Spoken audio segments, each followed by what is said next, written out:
I'm Jaden Sterling, and welcome to my podcast, Intuitive Investing. As an entrepreneur and someone who has taught people how to invest for 34 years, I have a good sense of what it takes to thrive as an investor. Each week on my show, I provide tools and tips, as well as interview world-class investors on their strategies. When your gut and research match, your ability to live a life of financial freedom is easy. Welcome to Intuitive Investing, and let's get started.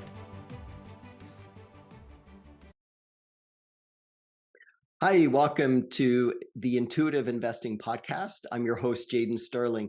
I have a great guest for you today. His name's Josh Cadillac, and Josh is well-versed in real estate, in investing, and working with people to help them build their portfolios of real estate. He is a keynote speaker and educator. He's the Miami Association of Realtors Speaker of the Year. He's a top-selling real estate agent. He's an investment fund manager, author of the most state-approved continuing education courses in Florida, and he's created a crypto and real estate class approved in the state as well. Recently, he was featured in Fortune magazine. He's a real estate coach, national speaker, author. He has a new book coming out, published by McGraw-Hill shortly this summer, and I think you're really going to enjoy Josh. I found his ideas refreshing. I liked his approach on combining his high-level expertise with following his intuition and gut, and I think you'll like it too. So here we go. Hey everyone, welcome to another episode of Intuitive Investing. I have the pleasure of having Josh Cadillac with me here today. Josh, welcome to the show. Thanks for having me, Jaden. Pleasure hanging out with you. Oh man, it's my pleasure. And so tell me, tell our audience, how did you get involved with what you're doing now in real estate and to the extent that you are? I think it's kind of like the country song says about God bless the broken road. Um, I was long in commercial real estate and restaurants. Actually, I had just taken a longer position in restaurants going into the collapse of the housing market in 2008. So while I was in positions that on its surface did not look overextended, I was 70% LTV on most of my stuff and everything.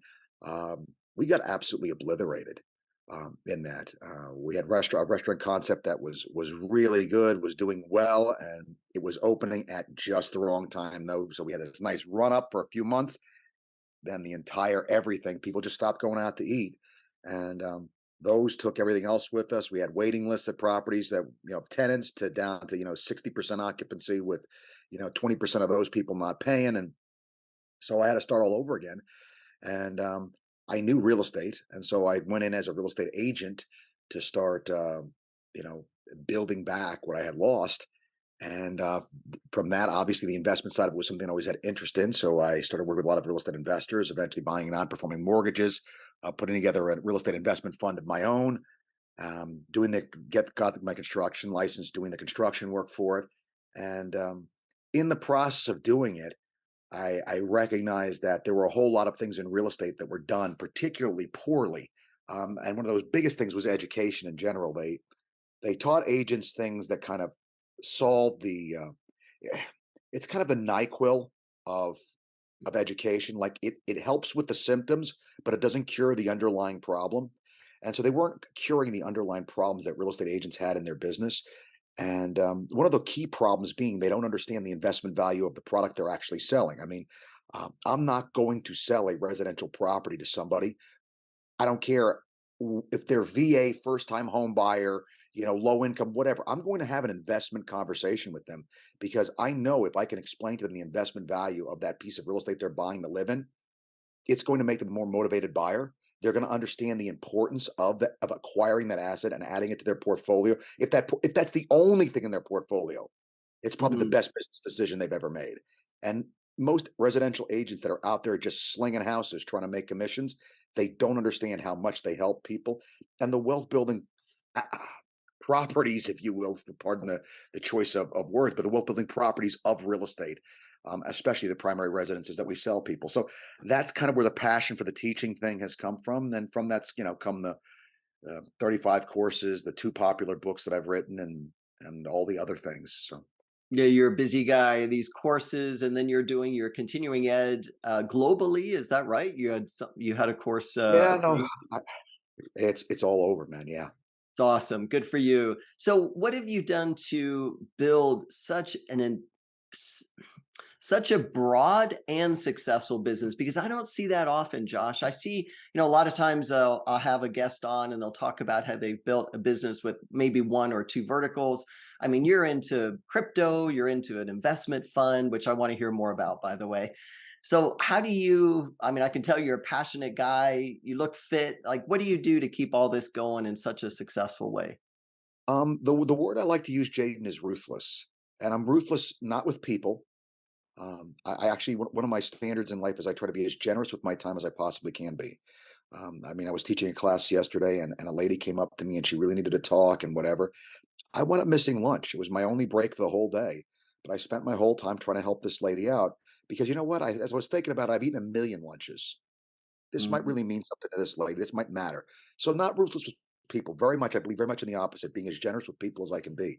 But I'm ruthless with myself when it comes to time, which means my systems have to be as tight as they can possibly be. Because if my systems are not tight, I then am stealing from myself and other areas of my life. And Mm. so when I work, I need to work as absolutely ruthlessly efficiently as I possibly can in all that I do.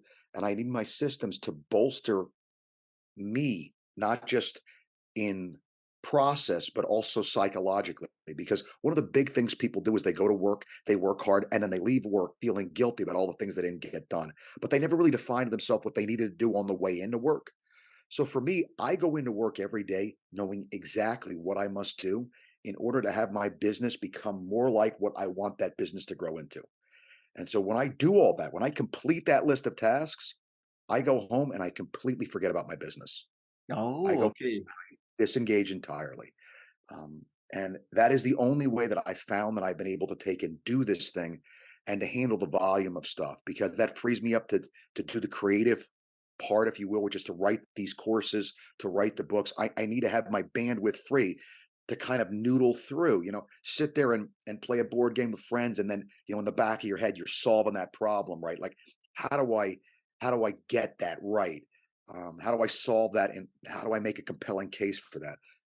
And so that's what allows kind of that elusive balance that people kind of shoot for. When I work as all in as I possibly can, and I leave nothing on the field. I mean, I leave nothing left. It's all left on the field. And then I go to the next thing and I try to do that thing the same way. And I try to carry that through and be as consistent as I can be. And I find that relieves me of guilt and allows me to live a life that leaves me with more energy to do the working out, going to the gym, and trying to keep all the plates spinning. Awesome. You remind me of a young Ed Milet. So that's a heck Crushing of a it, comp. in so many areas. And so, Josh, out of all the systems you have, because I imagine you have one for time and productivity and mental capacity, what do you feel is the most what's the system that gives you the best leverage and the most outcome? Um, my systems actually break down because I'm an anti-tech guy, sort of. Like I like technology and what it can do for you. I mean, I'm in the crypto space, right? But only if it actually solves a real problem. Not if I'm like the pioneer showing that, hey, look, this can work. It only takes 47 more steps than the old way that we do it. That's actually more effective, and you already know how to do and doesn't require training to get done, right? I want something that's super intuitive and simple. So there's three systems that I use that basically make my whole life work. I have a CRM that I use, and in that CRM, I don't just put my customers, I put all things in my life that need remembering. So if it needs remembering, it goes in there because I've learned as the CEO of my business that my staff, the guy that's actually got to remember stuff, sucks at remembering stuff. But my computer, he's got perfect memory. So if I got one employee that's got perfect memory and one employee that's memory stinks, who am I going to have remember stuff? I have the computer remember everything, Execution, this guy's pretty good at execution. So if you give me a list of what's got to get done, I'm good. So my system is set up to just give me that good, clean list of whatever's got to get done. Something occurs to me in my head, Josh, you should make a video about this. That's going to go in the CRM as a task for tomorrow. And I go to sleep. I don't worry about it because tomorrow I'm going to get reminded about it and I'm going to go bang it out. I'm going to be reminded when I'm in the place and at that time where I can pursue excellence. And that's what I'm all about, really, Jaden, is not perfection. I don't believe in perfection. I believe in turning in great quality work, but I believe in excellence. Excellence is doing the best you can in the time you allot for something and moving on to the next thing, right? So that you can not only have great quality, but also a quantity of great quality product that you're putting out. And so that CRM is a critical part of that. And the other two are nothing really all that exciting. My email system, I believe in having an empty inbox. There should be zero emails in an email. Email is a place where problems come in. I need it to. I get paid to solve problems, so I need to see those problems as they come in, so I can deal with them as quickly as possible. Relationships are built based upon the fact that they know they send me an email, it's handled. If I'm not in a class, it's handled immediately. If I'm in a class, it will be less than an hour till you get a response because on that break, those emails get dealt with. And one of the cool things that does for me is if I want to take and make sure something gets done, I leave an email in my inbox. Now it's looking at me and I'm looking at it. And I know it's not supposed to be there. My father had a system in his business where he would paint a silhouette of the tools on the wall so you could instantly see what tool was missing because it gave you a visual picture right away that something is out of place.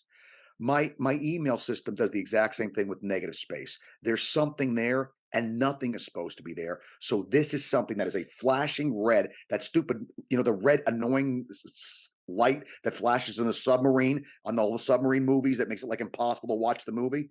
It's like that. This has got to be dealt with. And so that keeps me accountable to myself to get that stuff dealt with in a timely way. And then Mhm. the last thing I do is I don't clutter my calendar. I use a calendar. My calendar is only for things where my carcass has to be present. If I don't have to physically be present, it doesn't go in the calendar. Calendar is for carcass management. Other than that, everything else goes in the CRM. CRM is for task, calendar for carcass, emails for problems. Simple and effective. That sounds awesome. Love it. The carcass. You refer to yourself as the carcass. That's great. So where you Yeah. have to be present. And so I mean, I know, hey, we know you're a real estate guy. We heard your bio, so you're crushing it there. Tell me about your fund that you've established. What's the deal with that? Do you accept investors? Do you invest in certain types of properties? Tell me, I'm so curious. Well, to begin with, the fun was, friends and family, the way most of these types of things start. And really, I say friends and family loosely. It was people that I had worked with as real estate customers that I had consistently made money for because I'm a big believer in having customers come back. Mhm. And if you're going to work with investors and have them come back, one of the secrets is make sure you make them money in the deals that they get into.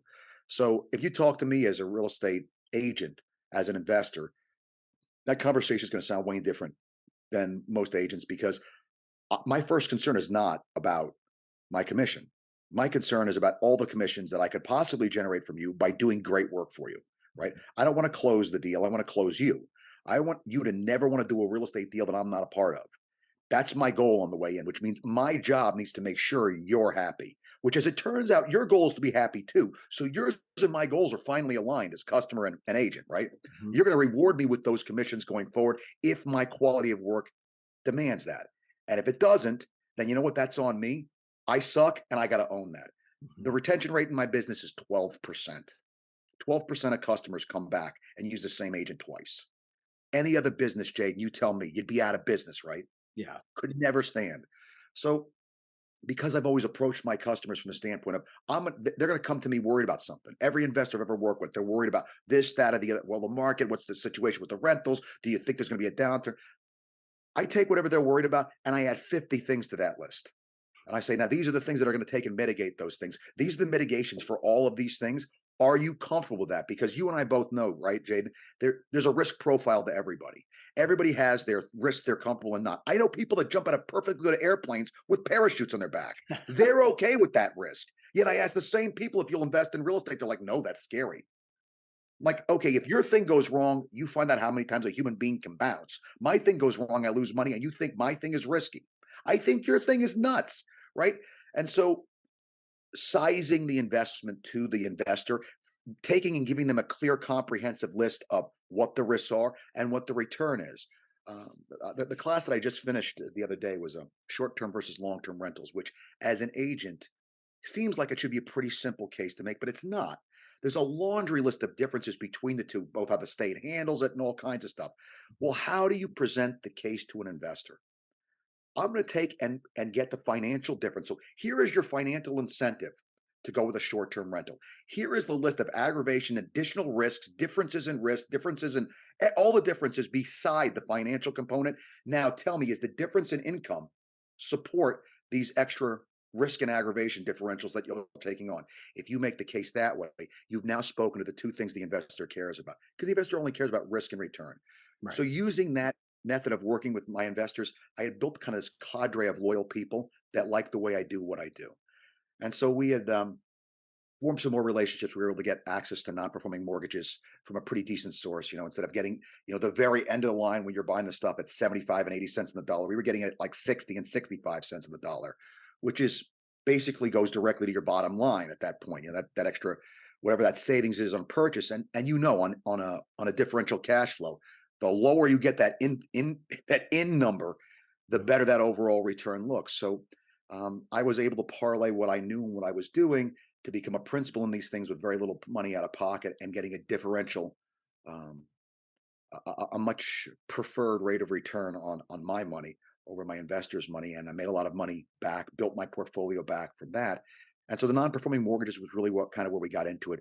We're now finishing out the last of those. You had a in that business, there's always one or two that are hard to final out, and I usually like to final my people out before I take new funds in, just to make sure everybody's made their money and they're comfortable with Mhm. what's going on. But I'm getting ready to go into another group now, and I think we're going to be doing a commercialized, a tokenized commercial income producing property, residential. Interesting. I really like the residential income space right now. Yeah, that was my next question. I agree with you. I've always said you make money when you buy, not when you sell. So when you're totally focused in the right direction there. And so tell me about the next one you're getting into, residential. I like residential income. A lot of the big money is still in that space. Almost everything I see coming out of the ground is apartment product.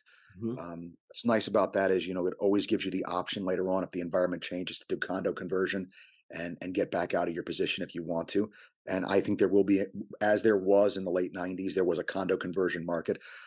I think that market will come back again once there's a stabilization. In my state, there was just a law passed that makes all of these condo buildings now have to have 50% reserves to fund these major repairs because of the building that came down in Surfside.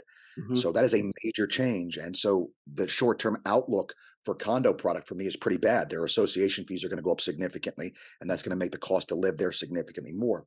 But long term, those condos are then going to qualify for low down payment financing because they now have reserves, which is the main reason most of them, you need 30% down to get in.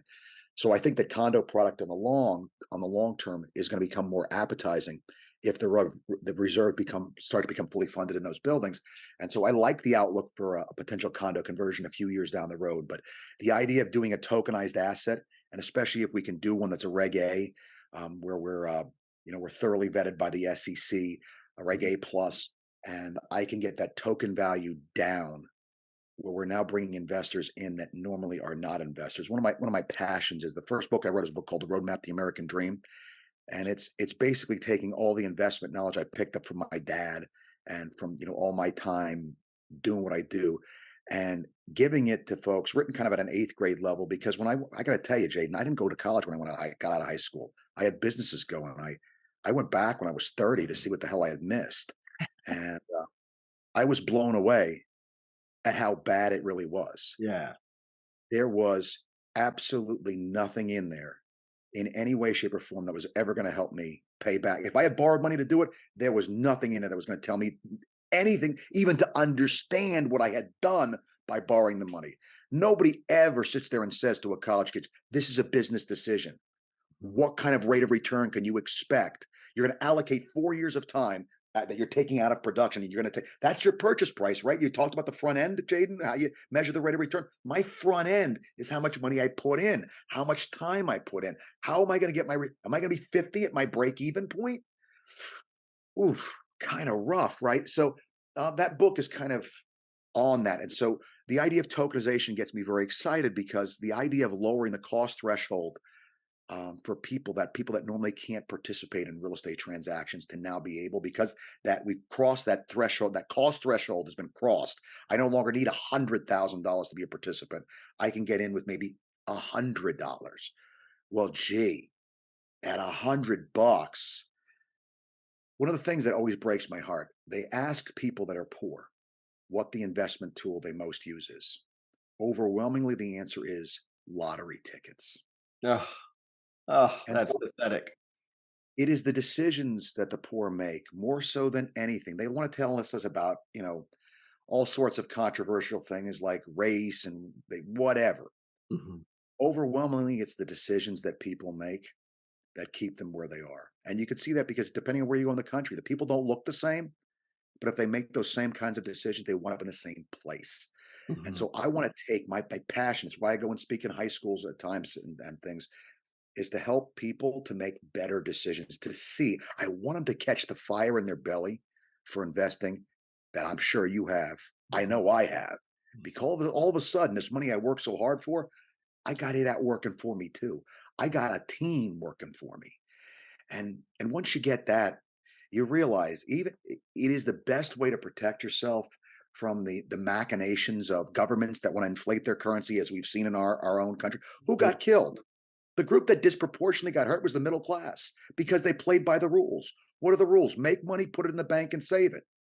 That's the double whammy in inflation. Look, the poor, the rich, and the middle class, they all got killed on their wages. They can't buy as much.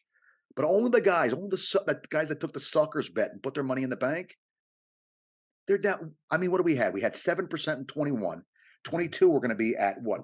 Eight and three quarters, eight and a half was the inflation. That's compounded. So we're damn near 20 cents. You got 80 cents in the dollar for your money after 2 years of that money sitting in the bank, minus that whopping interest rate the bank paid you. Right? Yeah. You and I are so similar, my friend. I mean, you're preaching to the choir over here, and I said to my wife before the show, I said, I have never seen anyone with more letters after his name than you. You have the whole can of alphabet soup after your name. And the one that struck me the most, or that I'm the most familiar with, is CCIM. And I was thinking, wow, how many millions have you made just from that designation alone? Honestly, of all of them, Jaden, I shouldn't say this out loud. It's the only one. It's the Yeah, only one I'll I bet. give any cred to, because you want to talk about what adult education should be. Here is 4 one-week classes that if you're not paying attention for a second, you're gonna fail. I mean, most of that other stuff, there's a test. You could take the test before you take the class, and you'll get a 90 on it if you've never done real estate a day in your life, That's right? right. And so that really gets up into the guts of understanding how investment works. When I teach this, because that's really part of what I parlayed into the things that I teach. Because CCIM for most people in real estate is just such a distant dream. It's such a I mean, that's super. That's swimming the English Channel, and most people in real estate, you're just happy if they're not wearing floaties at this point, right? And so, Totally. kind of breaking that down, like one of the ideas that I love to explain to agents is, you sell the future. When you sell real estate, you are selling the future, because if that person bought that piece of property today and sold it tomorrow, they're losing money because of the closing costs on the way in and the closing costs on the way out. So, Yeah. but yet at the same time, we have an expectation of of it going up. Why? Because it's going to appreciate over time. That appreciate, which means you're depending on the future for this idea in the present to be a good idea. So, how do you quantify the future? Because I need to now, in order to explain the value to the customer of what I'm asking them to do, I must quantify the future. I must now recognize it as an inherent part of what I'm asking them to do. And I must then take and figure out how to take it and put a number to that, what that appreciation should look like, what standard appreciation for real, what I can bank on, and what our market now dictates it should be. Inflationary market, real estate tends to disproportionately appreciate when the value of money goes down. I mean, Mhm. real estate prices tend to go up, But if the prices tend to go up and now the value of money is going down, well, the relative difference between the two is going to be greater. That's borne out. If you look at the inflation of the 1970s, total aggregate real estate appreciation from 1970 to 1980, 177.6%. Total aggregate inflation for the same period of time, 103.45%. My product outperformed inflation by 70%. You had a buck in 1970. You couldn't buy 50 cents worth of stuff with it by 1980. Average real estate price in 1970, 17,000 bucks. Interest rate 7.6%. By 1980, interest rate 16.88%. So if you listen to the folks on the TV, the news, it's going to fall, right? How much did real estate prices fall when the interest rate went from 7.6 to 16.88? Nothing. It went to $47,200. That's where your 177.6% appreciation comes in. So to me, understanding the product, understanding what you're asking people to do, and rather than being afraid because of what everybody's saying, one of the things that I love, right? Because we talked about crypto for a second and real Mhm. estate. Crypto is for me my racetrack money. This Mm. is like I know that I don't know enough because I'm a little bit of a disciplined investor. I'm going to look at the environment and then I'm going to go to my gut and say, what do I think? Right. Mm. With real estate, I have this big, beautiful, long history I can look at of Mhm. when economic pressures have been applied to it. How does real estate behave? Like we've done this before. We pushed it here. What happened when we poked it there? What happened when we poked it here? Right. With crypto, I have no clue. When the Fed raises interest rate, I don't know what crypto is going to do because I mean they've only done it a couple of times. It hasn't been around that long, and Mm. I don't know how leveraged people are. And then there's all the checks that everybody got from COVID, and like all this stuff.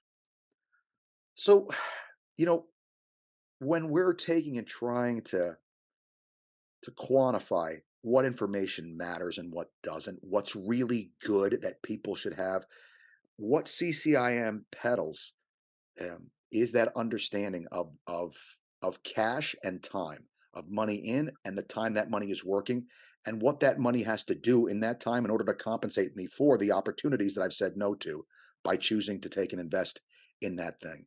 Yeah. And when people can understand that, I think it puts them in a much better position because it's very different from how we understand money. And even when I use really good analogies for this stuff, I'll ask the question. Like I'll say, hey, look, if this person gets a loan from somebody or gives a loan to somebody, and that person's supposed to pay him, they loan him $10, they're supposed to pay him back $11. And now tomorrow they're supposed to loan somebody, that guy's supposed to loan $11 to somebody else, and they're going to give him $13. If that person doesn't give the money back in time for that guy to make the loan of the $11, does that guy that was guy who had the money, the guy who lent the money, does he lose $2? And the level of confusion in the room is super high. They're like, Mm. well, no, he didn't really have the $2, but he's been deprived of the opportunity to make the loan. So you've cost him $2. That idea of opportunity cost is so foreign to a consumer based mindset, but it's the only way to really understand that when we have money, we have not only the right to the money, but what the money can do between today and tomorrow. If you're going to give me, if you're going to delay my money a day, you can't give me the same money tomorrow because you got to make up for the fact that I've lost the right to use the money between today and tomorrow. That's right. And so those ideas really are missing so much, and it crushes my soul because you know it's the way to stop thinking like the middle class who's got their money in the bank and just hoping that they're going to get enough pay raises to retire. Yeah. It's now getting the side of the upper class, the folks that take and put their money out there to work, and Yeah. so that's kind of where it is for me. Yeah. I really appreciate your view of that. And hey, I'm a stock guy, used to be a real estate guy, and same applies to the equity markets and investing, that only the high quality investments are left for accredited investors, right? Millionaires and up. And so it's really kept, all the good stuff is kept from the low and middle class folks, and it's pathetic. And I love what you're doing with your fund and a low entry point for folks to get in. And I've always said anyone who wants to get into real estate, find someone who has a CCIM designation because they know what they're doing. That's key. So Josh, I know you're a super knowledgeable guy. You value knowledge. You share it with many people around the world. But I'm curious, how do you bring in, even though you're so knowledgeable and well learned as an investor, how do you bring in your intuition when it comes to your investing strategy? Well, because at the end of the day, right, we really don't know. All we're doing is we're getting the best information that we can. At some point, as as a um, a mentor of mine used to say, at some point you got to unzip your fly, right? At some point, you got to you got to take and go on the line. And so there's been times in business, and sometimes I've listened, and sometimes I haven't, and it's been to my chagrin. Where with business partners, with investments, where I just haven't felt right about it on the way in. And Mhm. like it makes so much sense. Sometimes it makes so much sense. And like a dummy, I mean, I've done it before. And every single time, there's been a problem. I mean, the guy turns out to be a problem, that has a little trouble with the truth, has a little trouble with a substance, has a little trouble, whatever. The investment, I remember it was one that we said no to. It was a non-performing mortgage in Miramar. So Miramar has always been a good market for single-family homes. Yep. So it's a single-family home, nice property, good neighborhood. But they weren't giving us the greatest discount. They were going to give us that like 92 cents in the dollar. But the reason why is because the foreclosure was like a week from being over. So like we were going to pick it up and basically get the property back at 92 cents in the dollar. It wasn't bad. The property's condition looked good. The people were still living there, so the home was in good condition. Like everything was okay. Come to find out that the HOA had a simultaneous, and it was actually, I said, like I don't like the deal. Something's wrong. I don't know. Turns out the HOA had a foreclosure running simultaneously with theirs, and their foreclosure was completing first. And they had sold it to somebody who actually contacted me shortly there as we were doing this. Like after I had said, like, I don't like it, guys. And guess who was not named in the bank's foreclosure? The HOA, Oh, no. which means they had to completely reforeclose on the property because the HOA had taken possession based on their lien. So in order for the bank for the position that I was going to buy to take the property back, we would have had to start the foreclosure process all over again, name the HOA in order to wipe them out and get them out of the house. In the meantime, in the year and a half that would take in Florida, they got a tenant in there earning income for them and potentially destroying our asset.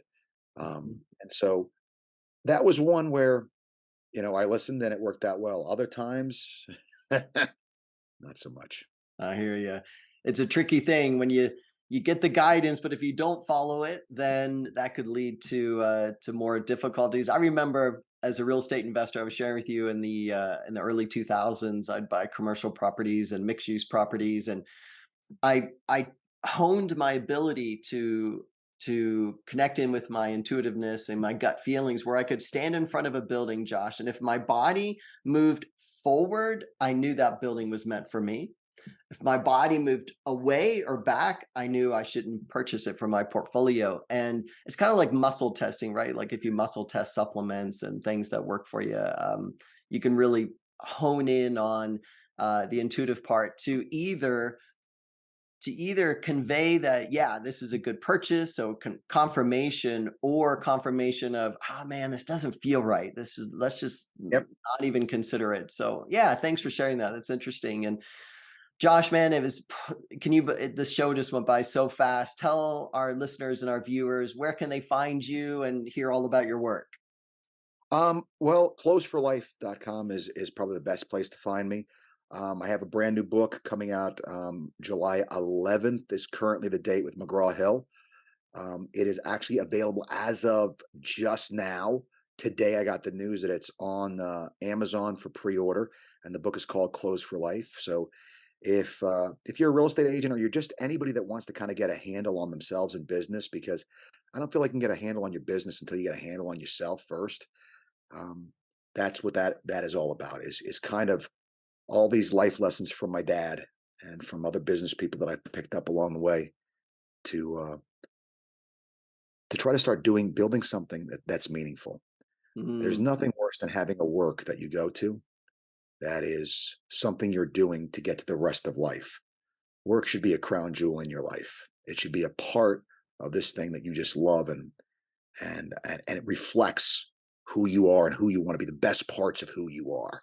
yeah. If it's not doing that for you, well, I don't have to put up too fine a point on it. Fix it. Here Fix you it. go. Life's too short not to. It is. So when I coach people, that's what I have to say because the person that's allowed that to happen is you. You've allowed it to be this, and it needs to be different because you're cheating yourself out of the best quality of life you can be. So I think getting life into to fit in that way is is the reason why I enjoy what I do so much, man. Because I'm doing what I'm supposed to be doing, and I'm doing it with everything I got all the time, and it just feels great. And so, yeah, Close for Life, Josh D. Cadillac on Instagram to be the other place you can find me. And yeah, those are the top places. Awesome. Thanks for sharing, Josh. Hey, I really enjoyed the conversation. I'd love to have you back as a guest. I mean, you're fantastic, JD. and I know my audience is going to love what you have to say. Thanks, Jaden. I appreciate it, but it's very kind of you to say, man. I really enjoyed being on here, and thanks for having me on. My pleasure. And we'll see you soon, Josh. Thanks. No problem. See you soon. Thanks for listening to this week's episode of Intuitive Investing. If you enjoyed this week's episode, make sure to subscribe and leave a review. For other helpful resources, please visit sterlingstockpicker.com. That's STERLING stockpicker.com to access free intuitive investing training.